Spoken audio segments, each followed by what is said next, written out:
Hello বন্ধুরা, আগামী পর্বে দেখা যাবে এমন এক আবেগঘন ঘটনা যা বনলতার জীবনকে আবারও ওলটপালট করে দেবে। অনুভব ও লাজু বুঝতেই পারবে না তাদের প্রতিটি মুহূর্ত দূর থেকে আরেক জোড়া চোখ গভীরভাবে দেখছে। পর্বের শুরুতেই দেখা যায় অনুভব নিজের হাতে লাজুকে চটফটি খাওয়াচ্ছে। লাজু লজ্জায় বারবার চারদিকে তাকাচ্ছে আর অনুভব মুচকে এসে আজ কোনো লজ্জা নয়, শুধু হাসবে। লাজু হেসে অনুভবের হাত থেকে চটফটি খেয়ে ফেলে। ঠিক সেই সময় রাস্তার অন্য পাশ দিয়ে ধীরে ধীরে হেঁটে আসছিল বনলতা। হঠাৎ দূর থেকে অনুভবের মতো একজনকে দেখতে পেয়ে বনলতার মনে সন্দেহ জাগে। সে ভালো করে দেখার জন্য একটু এগিয়ে আসে, তারপর যা দেখে তাতে সে মুহূর্তে থমকে দাঁড়িয়ে যায়। সে দেখে অনুভব আর লাজু পাশাপাশি দাঁড়িয়ে হাসি মুখে চটফটি খাচ্ছে। বনলতার বুকটা হঠাৎ কেঁপে ওঠে। সে তাড়াতাড়ি রাস্তার পাশে থাকা একটি বড় গাছের আড়ালে গিয়ে লুকিয়ে পড়ে। কেউ যেন তাকে চিনতে না পারে, তাই নিজের ওড়না দিয়ে মুখ ঢেকে ফেলে। গাছের আড়াল থেকে সে একদৃষ্টিতে অনুভব আর লাজুর দিকে তাকিয়ে থাকে। ঠিক তখনই লাজুর ঠোঁটের নিচে একটু চটফটি লেগে যায়। লাজু বুঝতেই পারে না, অনুভব নিজের পকেট থেকে একটি টিস্যু বের করে খুব যত্ন করে লাজু ঠোঁটের নিচে লেগে থাকা ছোটফুটে মুছে দেয়। মুহূর্তটির দিকে তাকিয়ে বনলতার চোখ ভিজে ওঠে। সে মনে মনে বলতে থাকে, এই যত্ন, এই ভালোবাসা একদিন তো শুধু আমার জন্য ছিল, আজ সব কিছু অন্য কারো হয়ে গেল। বনলতার বুকের ভেতর কষ্ট আর ঈর্ষা একসঙ্গে জমতে থাকে। সে আর কি নিজের চোখের জল সামলাতে পারে না। কাঁপা কাঁপা গলায় নিজেকেই বলে, না, আমি এটা মেনে নিতে পারবো না, কিছু একটা আমাকে করতে হবে। এদিকে অনুভব ও লাজু একটুও বুঝতে পারছে না। খুব কাছেই দাঁড়িয়ে বনলতা তাদের প্রতিটি মুহূর্ত দেখছে। আর গাছের আড়ালে দাঁড়িয়ে বনলতা এমন একটি সিদ্ধান্ত নিয়ে ফেলে যা লাজু অনুভবের জীবনে আরও বড় ঝড় তুলতে পারে।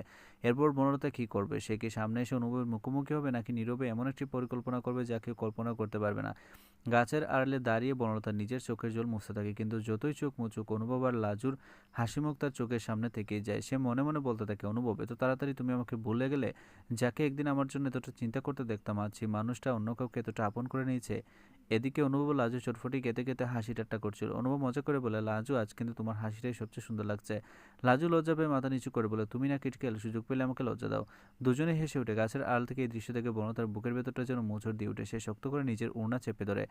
ঠিক তখনই অনুভব মুচকি এসে বলে, চলো এবার তোমাকে আইসক্রিম খাওয়াবো। লাজু হেসে সম্মতি জানায়। দুজন পাশাপাশি হাঁটতে শুরু করে। বনলতা তাদের পিছু পিছু কিছু একটা দূরত্ব বজায় রেখে হাঁটতে থাকে, যাতে কেউ তাকে দেখতে না পায়।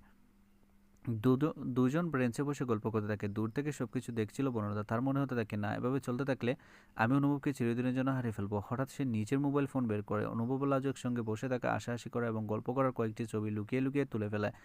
ছবি তোলার পর বনলতার ঠোঁটে রহস্যময় হাসি ফুটে ওঠে। সে মনে মনে বলে, এবার এই ছবিগুলো আমার সবচেয়ে বড় অস্ত্র হবে। কিন্তু বনলতা এই ছবিগুলো দিয়ে কী করতে চলেছে? সে কি সবার সামনে দেখিয়ে নতুন ঝড় তুলবে, নাকি এমন কারো কাছে পাঠাবে যার কারণে লাজু অনুভবের সম্পর্ক আবারও ভেঙে পড়বে? বনলতা কিছুক্ষণ দূরে দাঁড়িয়ে অনুভব লাজুর দিকে তাকিয়ে থাকে। তার চোখ ভিজে ওঠে, কিন্তু সে আর লুকিয়ে থাকতে পারে না। সে ধীরে ধীরে গাছের আড়াল থেকে বেরিয়ে আসে। হঠাৎ বনলতাকে সামনে থেকে অনুভব ও লাজু দুজনে চমকে যায়। লাজু অবাক হয়ে বলে, বনলতা দিদি, আপনি এখানে?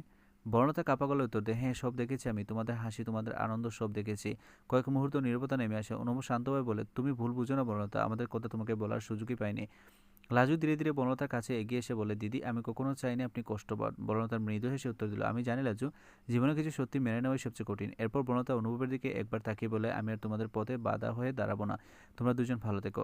এই বলে সে ধীরে ধীরে সেখান থেকে চলে যেতে শুরু করে। অনুভব ও লাজু নীরবে তাদের চলে যাওয়া দেখতে থাকে। বনলতার এই সিদ্ধান্ত কি স্থায়ী হবে, নাকি ভাগ্য আবারও এই তিনজনের জীবনকে নতুন মোড়ে নিয়ে যাবে? সব প্রশ্নের উত্তর মিলবে আগামী পর্বে। ভিডিওটি ভালো লাগলে একটি লাইক করুন, কমেন্টে জানান আপনাদের মতামত। বনলতা কি সত্যি সবকিছু মেনে নিবে, নাকি গল্পে আবার নতুন মোড় আসবে? আরও এমন ধারাবাহিক আপডেট পেতে আমাদের চ্যানেলটি সাবস্ক্রাইব করতে ভুলবেন না।